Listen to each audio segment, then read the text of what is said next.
ही खरी घटना आहे माझ्या आयुष्यातील सर्वात मोठ्या प्रसंगाची। गाणगापूरच्या पवित्र भूमीवर भीमा अमरजा संगमात मी बुडत होतो, पण श्री स्वामी समर्थ महाराजांच्या कृपेने मी पुन्हा जन्म घेतला। मृत्यूच्या दारातून परत आणणारा हा चमत्कार माझ्यासाठी फक्त स्वामींची कृपा आहे, योगायोग नाही। श्री स्वामी समर्थ।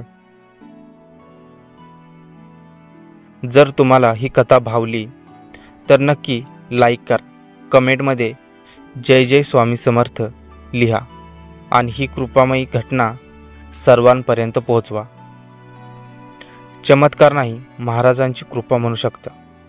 झालं असं की मी आणि माझ्या घरचे सगळे नातेवाईक असे सगळे मिळून आम्ही 14 निलंग्यावरून गाणगापूरला निघालो।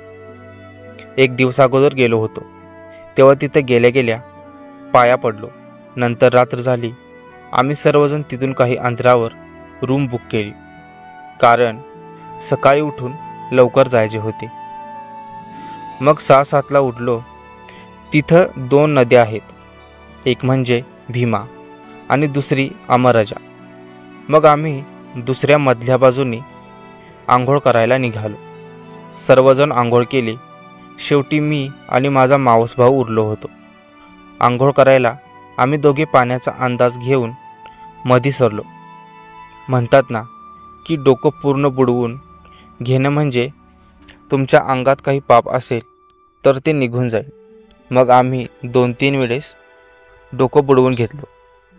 त्यानंतर मावस भावाने म्हटलं, चल पुढे थोडं पोहून येऊ। गेलो आम्ही थोडं पुढे पोहण्यासाठी। मग पुढे गेल्यास मला वापस काही येता येईना। भावाला काही माहिती नव्हतं, तो फिरून वापस वळून थोडं पुढे आधीच्या जागेवर जात होता। मी 1-2 वेळेस बुडालो, खालच्या खाली काही अंदाज लागण्याचा झाला। मग मी आवाज दिला, अरे मी बुडतोय। मग भाऊ वापस मला घ्यायला आला। तो मला 2 वेळेस पुढे घेऊन जाण्याचा प्रयत्न केला, तरी पण मी काही येईना। उलट माझा भाऊ पण बुडायला लागला। मग भाऊ पुढे जाऊन सर्वांना सांगितला की मी बुडत आहे। घरचे सगळे आरडाओरडा करायला लागले आणि मी वरच्यावर पुढे पाण्याच्या प्रवाहात आणखीन थोडं पुढे जात राहिलो। घरच्या सर्वांनी खूप शर्थीचे प्रयत्न केले, कोणी साडी फेकत होतं, कोण आरडाओरडा करत होते। शेवटी मी हरलो। मी आता गेलो म्हणून पाण्याखाली जात होतो।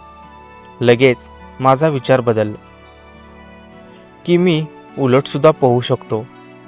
मग मी माझा गिअर चेंज केला, पलटी मारलो, उलट झालो।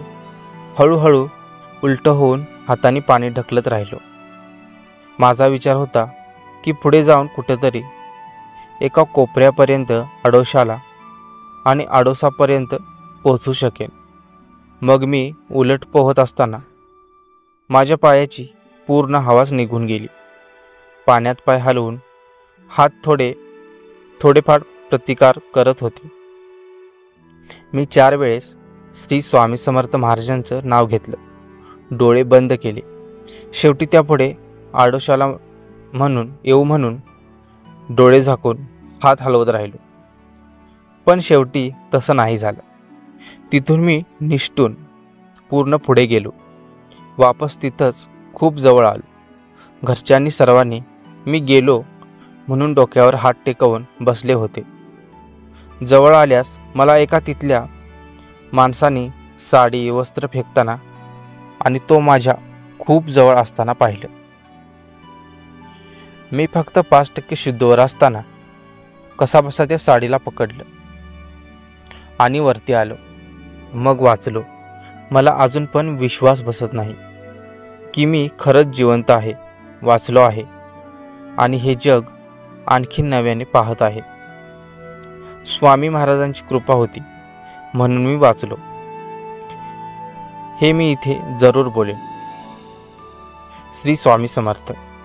तर मित्रांनो, आजची ही स्टोरी तुम्हाला कशी वाटली ते कमेंटमध्ये नक्कीच सांगा। आणि तुमची पण स्वामी समर्थांवरती श्रद्धा असेल तर कमेंटमध्ये श्री स्वामी समर्थ लिहायला विसरू नका। भेटूया अशाच एका नवीन आणि माहितीपूर्ण व्हिडिओमध्ये. तोपर्यंत धन्यवाद.